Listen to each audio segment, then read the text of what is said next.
누가복음 9장 28절에서 36절 말씀 같이 읽습니다.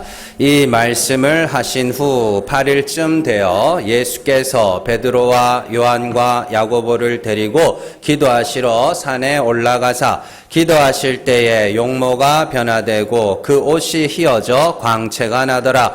문득 두 사람이 예수와 함께 말하니 이는 모세와 엘리야라. 영광 중에 나타나서 장차 예수께서 예루살렘에서 별세하실 것을 말할세.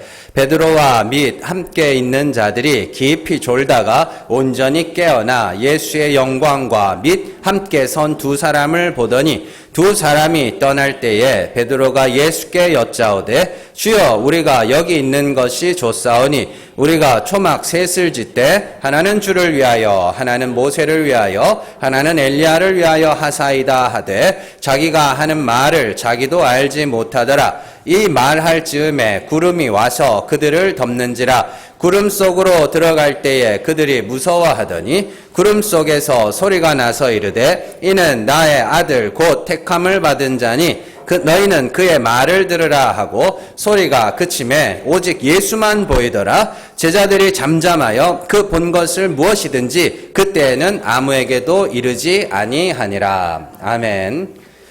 누가복음 74번째 시간입니다. 부활의 모델입니다.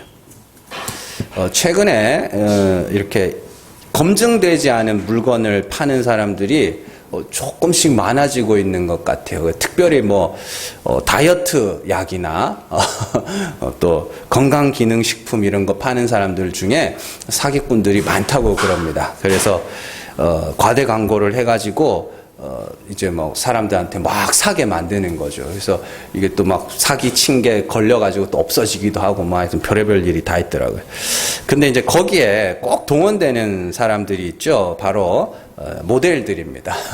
모델들. 그래서 날씬한 몸매의 모델을 다이어트 약 이런 데 전면에 사진을 붙여놓고 사람들 앞에 마치 그 약을 먹으면 이 날씬한 모델처럼 될 것 같은 그런 착각들을 불러일으키죠. 그러면 이제 사람들은 그걸 보고 이제 속아요. 속아가지고, 이 약을 먹으면, 이렇게 된대. 막 그러면서 비싼 돈을 주고 이제 사가지고 욕 튀다 얻어먹고. 그런데, 참. 여러분들, 이 길가에서 또 연예인이나 모델 같은 사람들 이렇게 가다가 보신 적 있으세요? 저는 본 것 같아요. 그러니까, 이렇게 지난주에 운전을 하고 이렇게 가는데요. 이렇게, 누군지는 몰라요. 마스크 쓰고, 모자 쓰고, 선글라스 끼고, 이렇게 얼굴이 누군지를 몰라요. 근데, 멀리서 봐도 눈에 띄어요. 정말 날씬하고, 우와, 저런 사람 연예인 같았어요. 진짜로. 눈에 확 띄더라고요. 그래서 예전에는 또 홍대에 가가지고 드라마 촬영하는 걸 한번 봤는데, 진짜 연예인들은, 이렇게 종자가 다르다 그래야 되나? 그냥 딴 나라 사람 같아요. 외계인 같아요. 진짜. 완전 우리하고는 종이 다른 사람 같아요. 그러니까 태어난 것부터가 달라요. 그래서 저 같은 사람들은 얼굴 되게 크거든요. 이게 저만 있어서 그러지. 근데 이래가지고 저는 다이어트 한다 그래도 안 돼요. 그래서 그런데 이제 그런 사람들은 애초에 체질 자체가 아예 다른 사람들이기 때문에 그런 사람들 이렇게 사진 찍어 놓고 이 약을 먹으면 그 사람처럼 된다 그런다고 해서 절대 안 됩니다. 그런 일 안 일어납니다. 근데 이제 그걸 보고 막연하게 희망을 품는 거죠. 나도 저렇게 되지 않을까 하면서. 그래서 우리가 그런 것들 보면서 속지 마시고요. 그냥 다이어트를 하려면은 내가 이렇게 몸 움직이는데 불편하지 않을 만큼 다이어트 하시고 또 운동 같은 것도 하실 때도 막 근육질 이런 거 생각하지 마시고 그냥 건강하게 운동하시고 건강을 위해서 운동하시고 또 건강기능식품 이런 것도 이렇게 음식으로 채울 수 없는 그런 영양소 있잖아요. 그런 거 채우는 그런 모양으로 해야 되는 거지. 마치 그걸 또 만병통치약처럼 이것만 먹으면 다 된다는 거. 이것만 먹으면. 그래서 속는 거예요, 그렇게. 그런 거 없습니다. 그냥 내 몸에 필요한 영양소, 그래서 음식으로 잘 먹지 못하는 것들 있잖아요. 그런 걸로 채워가는, 그렇게 이야기를 하셔야 되는 거, 생각을 하셔야 되는 거죠. 근데 이제 결국엔 사람을 속이는데 사용되는 게 뭐예요, 결국엔? 모델이에요, 모델. 그래서 모델을 전면에 내세우니까 그걸 보고 나도 저 사람처럼 되겠지 하면서 홀라당 넘어가는 거거든요. 그래서 어떻게 보면 이 세상의 그런 모델은 사람의 눈을 속이기 위한 그런 존재들입니다. 근데 이 패션 모델들 이렇게 있잖아요. 그럼 그 사람들은 진짜 거적대기를 걸쳐놔도 폼이 안 되니까요. 그잖아요. 근데 우리는 늘 그런 사람들이 입으면, 와, 저 옷 이쁘다 해가지고 사가지고 입으면 이상하게 안 어울려. 그렇잖아요. 그런 일들이 많이 일어나는데, 그거는 결국에 이 세상의 모델들은 속이기 위한 수단입니다. 하나야. 그럼 뭐 그 사람들도 나름대로 또 먹고 살아야 되니까 그런 일을 하는 거긴 한데, 그 사람도 엄청 힘들게 일을 해요. 그럼 우리가 너무 속으면 안 된다. 그런 말씀을 드리는 거죠. 근데 이제 하나님도 때로는 모델들을 통해서 일하실 때가 있습니다. 모델을 제시하시죠. 그런데 하나님이 세우시는 모델은 세상이 세우는 모델과는 조금 달라요. 그러니까 하나님이 세우시는 모델은 사람의 눈속임을 위해서 세우는 모델이 아니라 진짜가 있다는 걸 보여주기 위해서 모델로 세우시는 거죠. 예를 들어서 하늘의 대제사장, 진짜 대제사장이 있다는 걸 보여주시기 위해서 이 땅의 대제사장들을 세우신 거잖아요. 그죠? 이 땅의 대제사장들, 아론의 반차를 쫓는 대제사장들은 누구예요? 멜기세덱의 반차를 쫓는 영원한 대제사장인 예수 그리스도를 모형하는 자들입니다. 그래서 히브리서에 보면 이 둘을 계속 비교하는 그런 장면들이 나오죠. 또 하늘의 왕, 진짜 왕을 알도록 하기 위해서 다윗 왕이라는, 솔로몬이라는 이런 땅의 왕들을 하나님이 세우신 거죠. 모델입니다. 모델. 그래서 하나님이 세우신 모델들은 세상이 세운 모델과 조금 다른 부분이 뭐냐면, 세상의 모델들은 뭐냐면 이게 최고들이잖아요. 그죠? 옷 같은 것도 제일 잘 어울리게, 몸매도 예쁘게, 얼굴도 예쁜 이런 사람들, 최고의 모델을 세우지만 하나님이 세우신 모델들은 조금 모질라요. 왜냐하면 더 좋은 게 있음을 알도록 하기 위해서 모형으로 세워놓은 거기 때문에 이 땅의 대제사장들은 유한하고, 그죠? 그 사람들을 위한 이 대제사장들 자기를 위한 제사도 드려야 되는 부정한 자들이고, 그래서 유한하니까 한 사람이 아니라 여럿이 있어야 되는 거고, 그 제사로는 완전할 수 없으니까 어떻게 해요? 계속해서 드려야 되고, 이게 모델들이잖아요.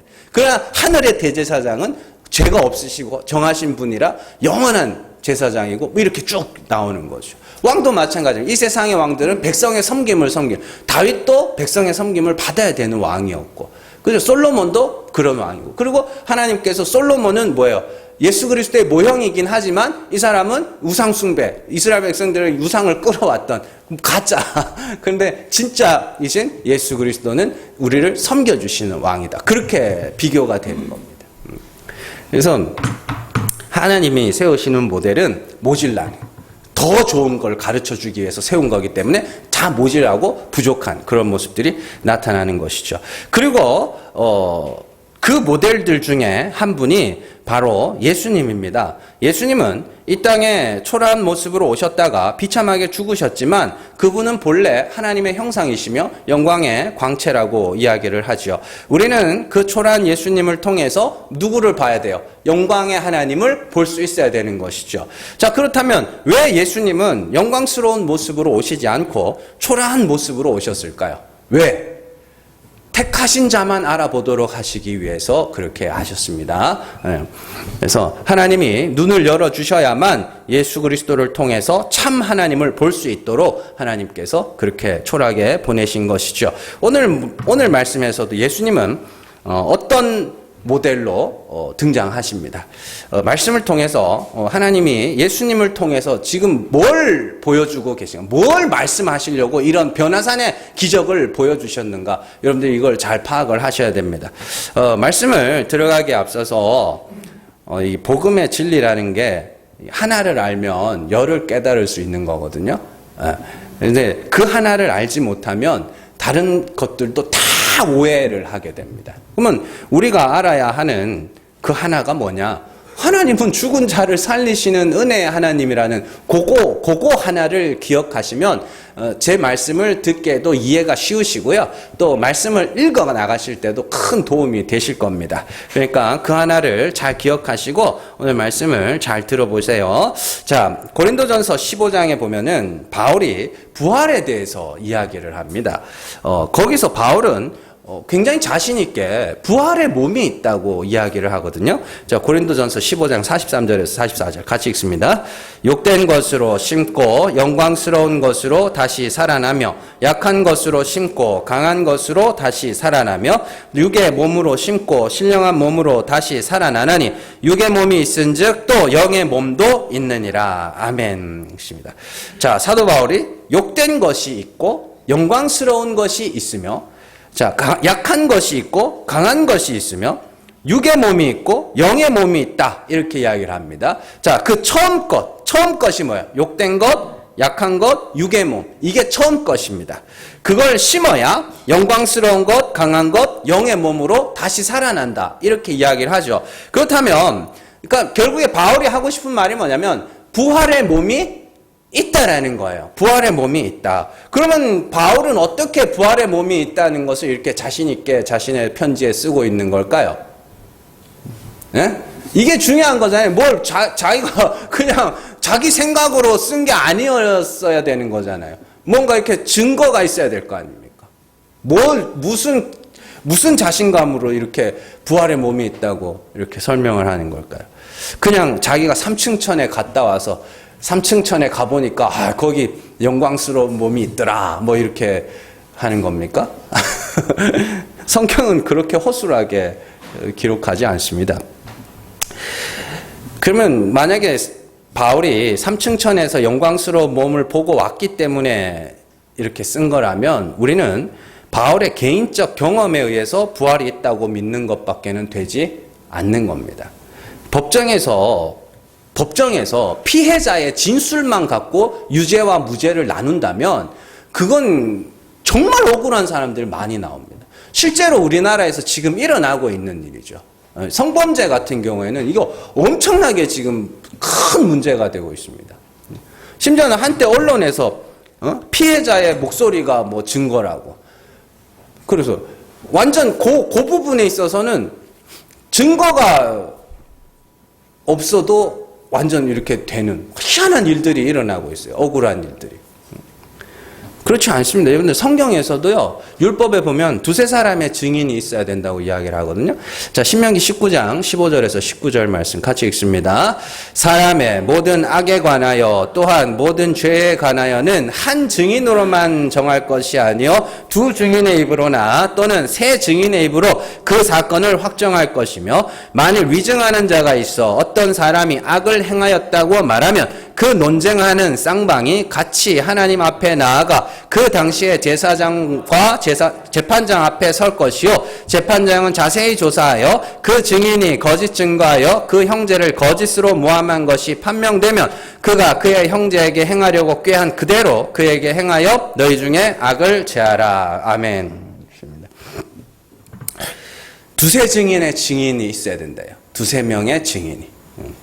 하나님은 사람을 고발하기 위해서는 최소한 2명 이상의 증인이 필요하며 위증하는 것은 악이라, 그죠? 위증하면 악이라 반드시 그 형제에게 행하려고 꾀한 그대로 갚아줘라 이렇게 이야기를 합니다. 요 말씀 밑에 이에는 이 눈에는 눈이 붙어 있습니다. 희한하죠? 위증을 해가지고 얘를 만약에 뭐 벌금을 1,000만 원을 물릴라 그랬다. 그러면 이 거짓 이거 한 사람한테 똑같이 1,000만 원 물려줘요. 이런 이야기입니다. 자, 그런데 이게 왜 제가 이 말씀을 왜 읽었냐면 성경이 그런 구조로 돼 있어요. 성경을 해석할 때 우리가 말씀 한 절을 읽어놓고 와 내가 뭐 생각해봤더니 어쩌고저쩌고 자기 경험을 이거는 설교 아닙니다. 이건 설교 아니에요. 이건 사기치는 거예요. 성경은요 하나의 말씀을 통해서 이 말씀을 확증하기 위해서 둘, 셋 이상의 증거가 반드시 성경 안에 존재하고 있다는 이야기입니다. 그러니까 바울이 내 3층 천에 가봤더니 부활의 몸이 있더라. 그런다고 그게 진리가 되는 게 아니라니까요. 바울 외에 다른 증인들의 증언도 있어야 된다는 말입니다. 예. 자, 성경이 그래요. 여러분들, 제가 뭐 하나만 말씀드릴게요. 창세기에 보면은 흑암이 있고 뭐 있죠. 혼돈과 공허, 흑암 뭐 이렇게 쭉 나오고 성령이 수면 위에 운행하시고 그 다음에 뭐 빛이 비치고 막 쭉 나오잖아요. 창조의 이야기, 그 7 창조의 이야기 거기에 나오는 그 단어들이요. 홍해 사건에 그대로 나옵니다. 전부 다 등장합니다. 거기에. 바람이라는 단어가 성령이거든요. 그래서 홍해가 있죠. 물이 있죠. 그리고 거기서 바람이 불죠. 그리고 불기둥 있죠. 빛입니다. 그리고 갈라져서 마른 땅이 드러나죠. 그게 묻이라는 단어입니다. 그러니까 그 창조의 이야기에 사용됐던 단어들이 그 홍해의 이야기에 그대로 사용되고 있습니다. 그리고 성전에도 그대로 사용됩니다. 성전 지을 때도. 그러니까 이게 뭐냐면 하나님이 그 진리를 하나로 설명하는 게 아니라 둘, 셋 이렇게 증인으로 세워서 설명한다. 이런 것들을 성경이 보여주고 있는 거죠. 그래서 제가 이렇게 설교를 하면서 성경 구절들을 자꾸 인용하는 이유가 뭐냐면 이게 내 이야기가 아니다. 성경이 이야기하고 있다. 그걸 제가 설명을 해드리려고 성경을 자꾸 읽는 겁니다. 그러니까 이런 데 읽고 아유 조 목사님은 뭐 왔다 갔다 뭐 우리 교회 성도들은 그런 말 하시는 분들도 없지만 뭐 왔다 갔다 한다고 뭐 정신 없다고. 정신을 차리세요. 정신을 안 차리니까 그게 자꾸 정신없다 그러죠. 정신 똑바로 차리고 잘 들으시면 보인다니까요. 그러니까 두세 증인의 입으로 증언하라는 건 성경을 그렇게 해석하라는 의미도 그 안에 담고 있는 것이죠. 그래서 우리가 그렇다면 바울은 어떻게 그렇게 자신 있게 부활의 몸이 있다고 증언하는가? 첫 번째 증거는 뭐냐면 자기가 뭐 3층 천에 올라가서 봤겠지만 첫 번째 증거는 다메섹에서 예수님을 만났습니다. 다메섹에서 만난 예수님은 부활의 예수님이었습니다. 빛으로 다가왔다 그러죠. 그래서 부활의 예수님을 봤습니다. 그때 자기만 봤어요? 아닙니다. 자기 옆에 있던 사람들도 봤습니다. 자, 그리고 두 번째는 사도들도 예수님의 부활의 몸을 봤다고 이야기를 하고, 그리고 세 번째는 뭐냐면 그게 오늘 말씀이에요. 오늘 말씀이 예수님의 부활의 몸을 보여주시는 장면입니다. 그래서 베드로후서 1장 16절에서 18절 말씀 같이 읽습니다. 우리 주 예수 그리스도의 능력과 강림하심을 너희에게 알게 한 것이 교묘히 만든 이야기를 따른 것이 아니요 우리는 그의 크신 위엄을 친히 본 자라. 지극히 큰 영광 중에 이러한 소리가 그에게 나기를 이는 내 사랑하는 아들이요 내 기뻐하는 자라 하실 때에 그가 하나님 아버지께 존귀와 영광을 받으셨느니라. 이 소리는 우리가 그와 함께 거룩한 산에 있을 때에 하늘로부터 난 것을 들은 것이니라. 아멘. 이거 오늘 말씀을 베드로가 베드로후서에서 그대로 기록해 놓고 있으면서 뭐라 그러냐면 지극히 큰 영광 중에 이러한 소리가 그에게 나기를 이는 내 사랑하는 자들. 이렇게 나오면서 마지막에 존귀와 영광을 받으셨느니라. 존귀와 영광은 뭐예요? 히브리서에 보면 존귀와 영광으로 관을 쓰셨다 그래요. 부활의 몸입니다. 하나님 나라에 있는 예수 그리스도의 모습입니다. 그러니까 오늘 말씀이 뭐냐면 베드로가 오늘 거룩한 이 변화산 사건을 보면서 예수님을 뭘 봤냐면 천국에서의 예수님의 모습을 하나님이 보여주신 거예요. 천국에서의. 그러면 천국에서의 예수님의 모습이라는 말이 뭐냐면 예수님이 말씀하셨잖아요. 내가 많은 고난을 당하고 죽을 거라 그랬잖아요. 그러면 부활할 거라 그랬잖아요. 그 부활하신 몸 있죠? 그걸 예수님이 보여주신 겁니다. 제자들에게. 그래서 오늘 말씀이 예수님의 부활의 몸을 보여주신 사건이라는 증거를 세 가지만 찾아보도록 할게요. 첫 번째 증거가 뭐냐면 오늘 말씀이 일어난 시점입니다. 자, 문맥을 따라서 우리가 지금까지 이 9장의 말씀을 쭉 읽어가고 있는데요. 한번 잘 생각을 해보세요. 제일 먼저 우리가 살펴볼 사건이 오병이어 사건입니다. 예수님이 보리떡 5개, 물고기 2마리로 많은 사람들을 먹인 것이죠. 자, 그런 오병이어 사건이 일어난 직후에 제자들에게 너희는 내가 누구냐라고 묻죠. 사람들이 나를 뭐라고 묻느냐? 그랬더니 엘리야라 합니다. 뭐라 합니다. 그래서 너희는 나를 누구로 하느냐? 그러니까 베드로가 누가복음에서는 하나님의 그리스도시니이다 이렇게 말하죠. 자, 그리고 나서 예수님이 내가 고난을 받고 3일 만에 살아날 것이다 라고 말씀을 하시죠. 그리고 나서 연달아 나를 따르는 자는 자기 십자가를 지고 나를 따를 것이다. 이렇게 이야기를 하시고 자기 생명을 잃는 자는 구원할 것이고 생명을 구원하고자 하는 자는 잃을 것이다. 말씀하시고 내 말과 나와 내 말을 부끄러워하는 자는 나도 부끄러워할 거다. 이렇게 말씀을 쭉 하신 후에 변화산 사건이 일어납니다. 그러니까 베드로가 주는 하나님의 그리스도라고 고백한 이후부터 예수님이 하신 말씀을 한마디로 요약하면 나는 장차 고난을 받고 죽었다가 3일 만에 살아날 것인데 너희도 나와 같이 죽으면 살아날 거야. 네, 그런 이야기입니다. 그렇게 말씀하신 후에 예수님이 제자들을 데리고 산에 올라가서 부활의 몸을 보여주신 거예요. 뭐 하시려고? 내가 죽으면 부활한다 그랬지? 내가 부활하는 것을 보여줄게. 그러니까 너희는 뭐 하라고요? 나처럼 죽어야 돼. 이런 이야기입니다. 네. 간단한 거죠. 이게 흐름이 이렇게 흘러가는 겁니다. 자, 두 번째 증거가 뭐냐면 누가복음만의 그 독특한 표현 방식이 있습니다. 누가복음만의. 이 마태복음과 마가복음에서도 오늘 말씀과 똑같은 말씀을 하시는데 어떤 차이점이 하나 있어요. 한번 잘 찾아보세요. 자, 마가복음 9장 2절에서 3절 같이 읽습니다. 엿새 후에 예수께서 베드로와 야고보와 요한을 데리시고 따로 높은 산에 올라가셨더니 그들 앞에서 변형되사 그 옷이 광채가 나며 세상에서 빨래하는 자가 그렇게 희게 할 수 없을 만큼 매우 희어졌더라. 마태복음 17장 1절에서 2절 같이 읽습니다.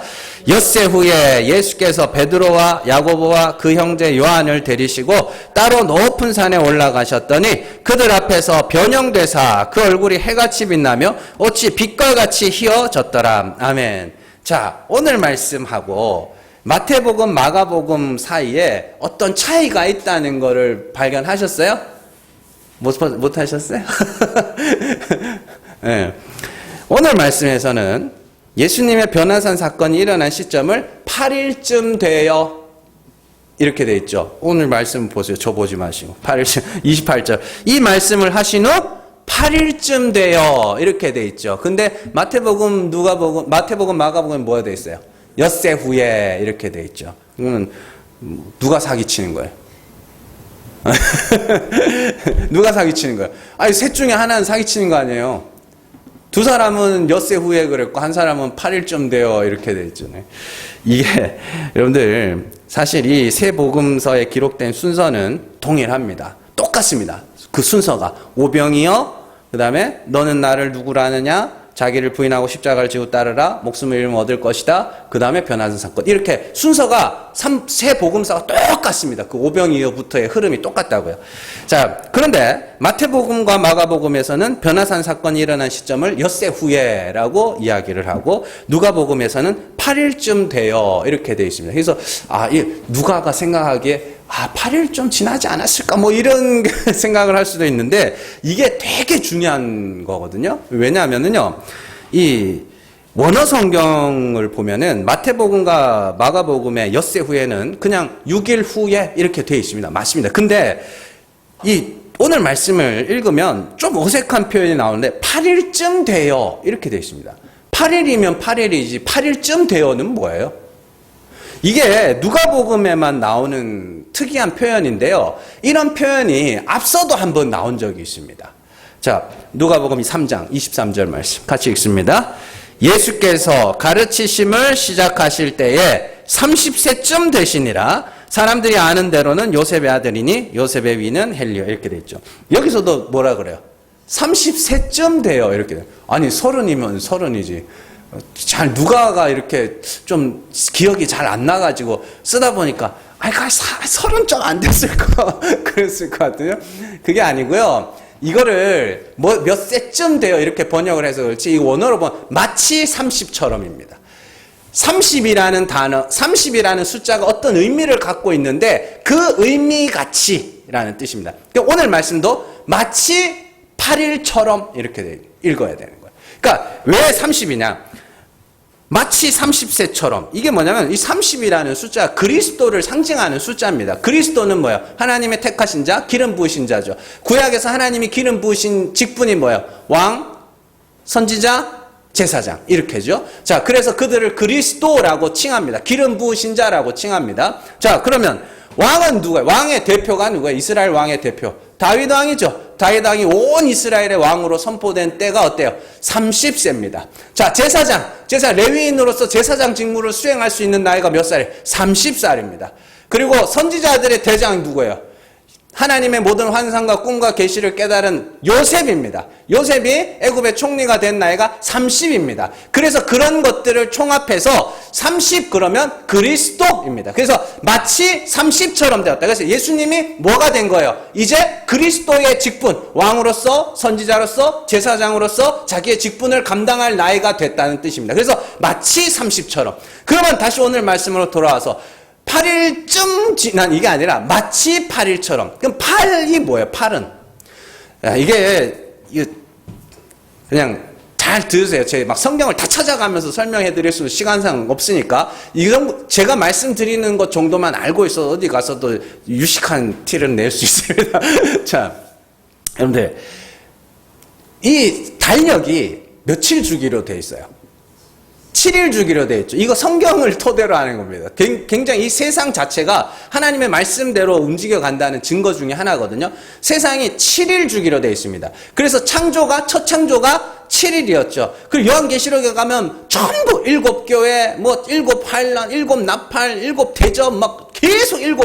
이게 뭐냐면 세상이 역사가 7일 주기로 되어 있습니다. 그래서 일곱째 날이 안식이고 다시 첫째 날로 돌아가서 1, 2, 3, 4, 5, 6, 7, 1, 2, 3, 4, 5, 6, 7 이렇게 지나가죠. 그 안식년도 몇 년? 7년이죠. 희년은 49년 이렇게 되는 것이죠. 자, 이게 뭐냐면 그렇게 7주기로 계속 돌아가는 이 세상에서 벗어나면 그걸 8이라고 이야기를 합니다. 네, 이해되시죠? 그래서 8 그러면 제일 유명한 날이 언제예요? 8 그러면 할례 받는 날이죠. 자, 그래서 할례는 뭐였어요? 아브라함이 육신의 죽음이죠. 그래서 아브라함의 몸이 죽은 것과 같고 사라의 몸이 죽은 것과 같을 때 그게 뭐예요? 할례, 죽는 겁니다. 죽으면 그때 할례, 99세 때 하나님 할례 받으라 그러죠. 그럼 죽는 겁니다.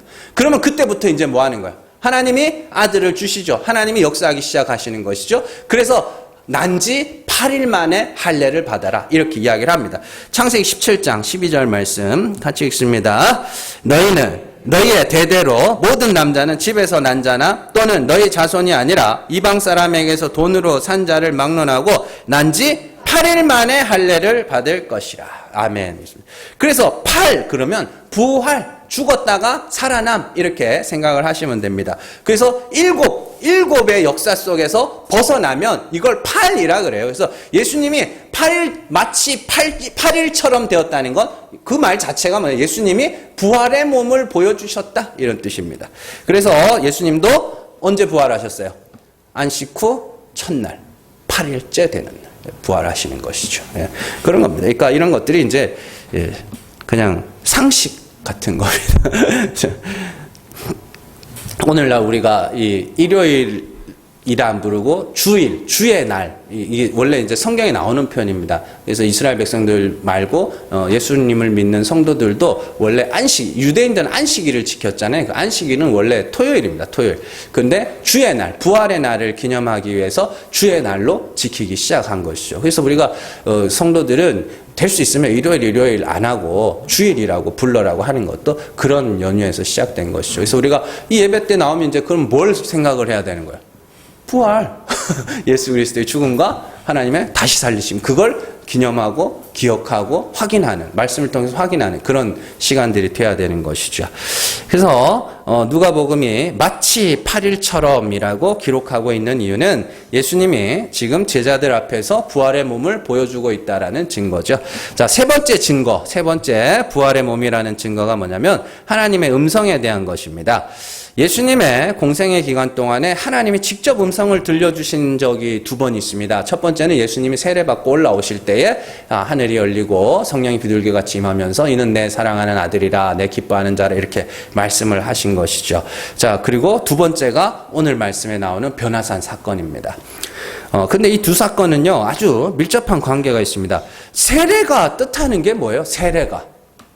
예? 죽음이죠. 세례가 뜻하는 것은 죽음입니다. 그래서 뭘 죽는다는 게 뭐냐? 내가 죄인임을 고백하는 걸 죽는다고 이야기합니다. 내가 죄인임을 고백한다는 건 내가 내 힘으로는 이제 의로울 수가 없다라는 뜻입니다. 그래서 그걸 세례라고 부르는 것이 죽음을 세례. 그래서 로마서 6장 4절 말씀 같이 읽습니다. 그러므로 우리가 그의 죽으심과 합하여 세례를 받음으로 그와 함께 장사되었나니 이는 아버지의 영광으로 말미암아 그리스도를 죽은 자 가운데서 살리심과 같이 우리로 또한 새 생명 가운데서 행하게 하려 하심이라. 아멘. 우리가 그의 죽으심과 합하여 세례를 받음으로 장사되었나니 이렇게 되어 있습니다. 그러니까 세례는 곧 뭐예요? 죽는 겁니다. 예수께서 죄인들의 왕으로 십자가에 오르신 것처럼 내가 죄인임을 고백하며 하나님의 긍휼하심을 구하는 것이 세례입니다. 죄가 없으신 예수님이 세상 죄를 지시고 죽으시자 하나님이 그를 죽은 자 가운데서 살려내셨죠. 그 죽음과 부활을 미리 보여주신 사건이 예수님의 세례입니다. 그래서 예수님이 세례는 죽음이죠. 그 물에 들어가시죠. 그 죽었어요. 그리고 언제 하늘이 열리고 하나님의 음성이 들려요? 물에서 올라오실세. 그 단어가 아나바이노. 이게 뭐냐면 부활입니다. 물에서 올라오실세. 하늘이 열리고 이는 내 사랑하는 아들이요 내 기뻐하는 자. 이렇게 나오는 것이죠. 그리고 나서 오늘 말씀에서도 부활의 몸을 보여주실 때 하늘에서 구름에서 하나님의 음성이 들려와서 이는 내 사랑하는 아들이야 라고 하나님 말씀해요. 이게 중요한 겁니다. 왜냐하면 이렇게 죽었다가 살아나야 내 아들이야 라는 뜻입니다. 단순히 예수님만 내 아들이라고 하신 게 아니라 이렇게 죽었다가 살아나야 그게 내 아들이야. 그런 뜻입니다. 그래서 오늘 말씀에서도 예수님은 장차 많은 고난을 당하시고 3일 만에 다시 살아날 것을 말씀하신 후에 변화산에서 부활의 몸을 제자들에게 보이심으로 나를 따라 자기 십자가를 지고 나를 따라 죽는 자는 반드시 하나님이 이 영광의 몸으로 너희를 살리실 것이다 라는 걸 보여주신 사건이에요. 그래서 예수님이 증인이 몇 명? 3명, 두세 증인으로 데리고 가서 그걸 보여주시는 겁니다. 그리고 나서 진짜로 예수님이 십자가에서 죽으시고 부활하신 후에 어떻게 해요? 사도들과 500여 형제들에게 일시에 보이셨다. 그런 말들이 나오는 것이죠. 자, 그러면서 거기에 한마디를 덧붙이셨죠. 오늘 말씀 잘 보시면 자, 35절이죠. 구름 속에서 소리가 나서 이르되 이는 나의 아들 곧 택함을 받은 자니 너희는 그의 말을 들으라. 한마디 붙여놨습니다. 이렇게 죽었다가 살아나는 자가 내 아들이니까 너희는 뭐 하라고요? 그의 말을 들으라. 그러면 무슨 말을 들으라는 이야기예요? 누가복음 1장에서부터 기록된 예수님이 하신 말씀을 다 들으라는 거예요? 아유, 성경 구절 한 구절도 못 외워가지고 외워놨던 것도 자꾸 까먹는 이 시점에 그게 아니라 지금 하나님이 말씀하시는 건 그 앞에 하셨던 말씀 있죠. 22절부터 하셨던 말씀. 내가 고난을 받고 3일 만에 부활할 거다. 그러니까 나를 따르는 자는 자기 십자가를 지고 자기를 부인하고 나를 따라라. 자기 목숨을 잃는 자는 얻을 것이고 자기 목숨을 구원하고자 하는 자는 잃을 것이다. 누구든지 나와 내 말을 부끄러워하는 자는 나도 부끄러워할 거다. 요 말을 들으라는 이야기. 자, 부활의 몸을 보여주시면서 하나님께서 부활의 몸을 보여주시면 봤지. 죽으면 살아난다. 나는 죽은 자를 살리는 하나님이다. 보여주시고는 제자들에게 뭐 하는 거예요? 죽어라. 내가 살릴게.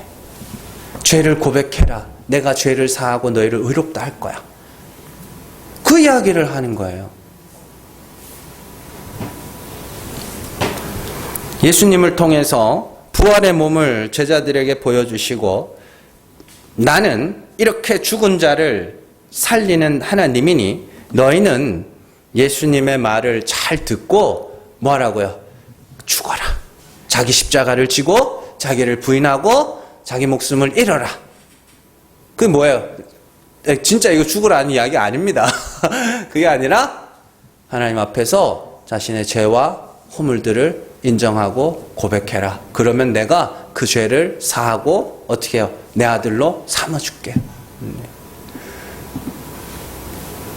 그걸 뭐라 그러냐면, 그래서 자기 십자가를 지고 예수님을 따라 죽으면 그걸 별세라고 이야기를 합니다. 별세라는 단어가, 우리는 이렇게 보통 사람이 죽으면 별세하셨다 이렇게 이야기를 하죠. 이 헬라어 단어가 뭐냐? 엑소더스입니다. 영어로 그 출애굽기 있죠? 출애굽기. 그걸 영어 성경에 보면 엑소더스라고 해놨거든요.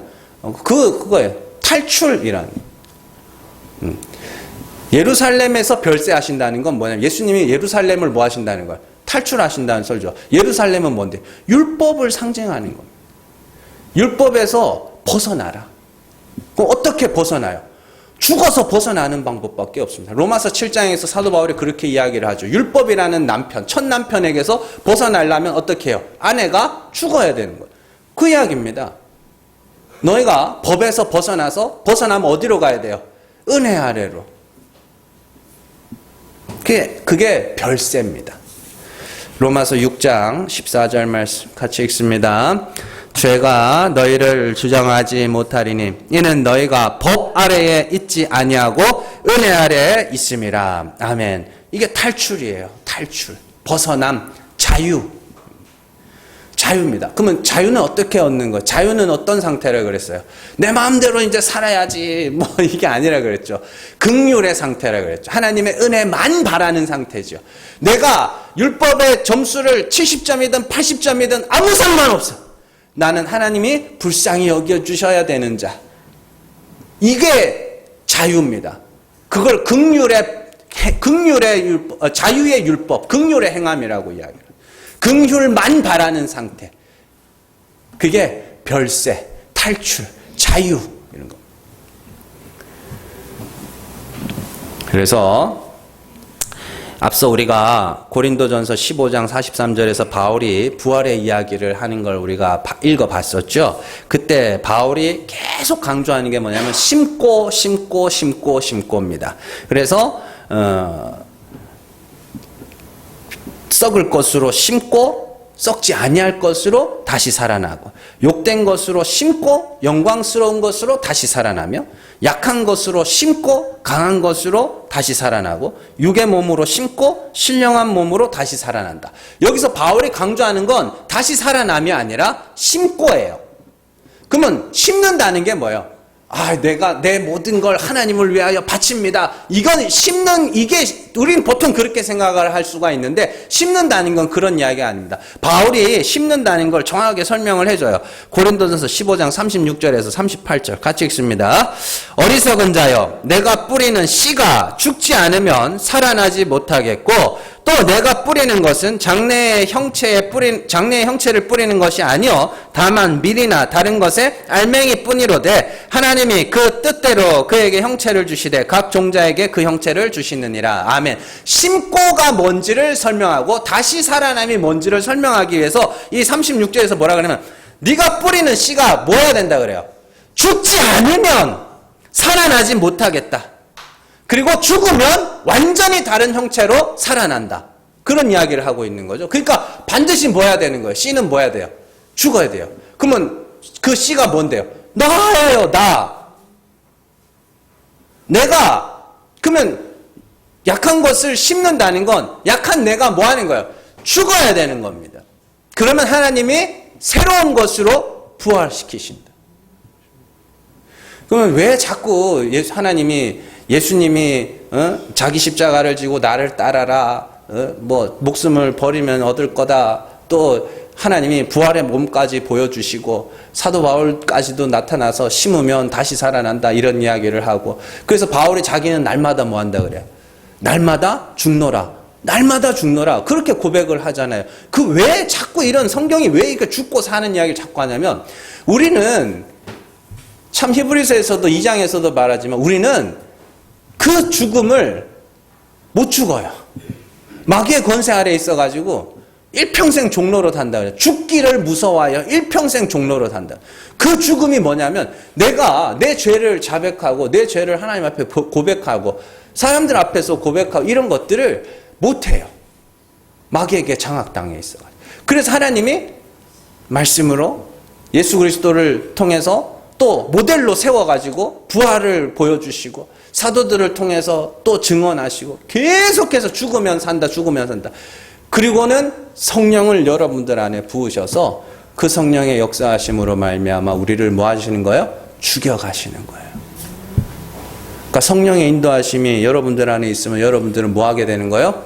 죽어가는 거. 어떻게 죽어가요? 내가 죄인임을 고백하게 되는 것이죠. 그러면 하나님이 얼마나 우리를 부활시키시는데 진심인지 아시겠어요?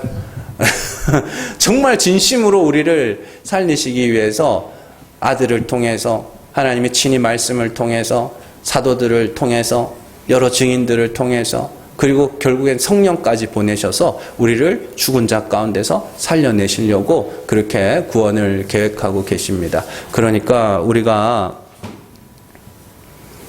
성령의 인도하심을 따라서 내 죄를 알아가고 인정해가고 고백해가고 부끄럽지만 그래서 예수님이 우리가 지난주에 배웠죠. 예수님의 복음 안에는 부끄러운 것이 있다고. 부끄러워할 만한 것이 있다고. 뭐가 부끄러워요? 내가 죄인임을 자백하는 것이 부끄러운 겁니다. 성령의 인도하심을 따라서 살아가세요. 우리 육체의 소욕은 나 죄 없다로 끌고 가요. 근데 성령의 인도하심은 나 죄 있음의 자리로 끌고 갑니다. 그래서 결국에는 하나님 불쌍히 여겨주셔야 구원에 이릅니다. 이걸 장사되었다라고 이야기를 합니다. 장사는 뭐예요? 완전한 죽음, 철저한 죽음. 더 이상 살아날 가망이 없는 죽음. 그래서 에스겔에게 하나님께서 마른 뼈 환상을 보여주시죠. 에스겔에게 마른 뼈 환상이 뭐였어요? 그 마른 뼈가 이스라엘을 상징하는 거였잖아요. 그 마른 뼈를 소망이 우리에게는 더 이상 소망이 없다. 그게 마른 뼈의 상태였습니다. 자, 그렇게 완전한 불가능, 완전한 죽음을 죽었을 때 하나님이 뭐 하는 거예요? 그들에게 생기를 부어 그들을 하나님의 군대로 세우시는 것이죠. 그게 하나님이 구원하시는 방식입니다. 그래서 하나님이 우리를 구원하시기 위하여 이 역사 속에서 계속해서 뭐 하시는 거예요? 죽여가시는 겁니다. 죄를 알게 하시는 겁니다. 하나님 은혜 아니면 나는 정말 구원받을 수가 없는 죄인입니다. 이걸 우리가 알아가고 배워가고 깨달아가는 것이 성령의 역사입니다. 성령의 인도하심을 따라서 살아가세요. 절대로 핑계와 변명 뒤에 숨어서 나 죄 없네, 나 떳떳하네 그러지 마시고 솔직하게 하나님 앞에서 죄를 고백하고 하나님 나를 불쌍히 여겨주시옵소서. 그런 정말 하나님 앞에 철저한 죽음, 완전한 죽음을 통해서 하나님의 다시 살리심만을 소망하게 되는 주의 백성들, 하나님의 아들들 되시기를 주님의 이름으로 축원합니다. 기도하겠습니다.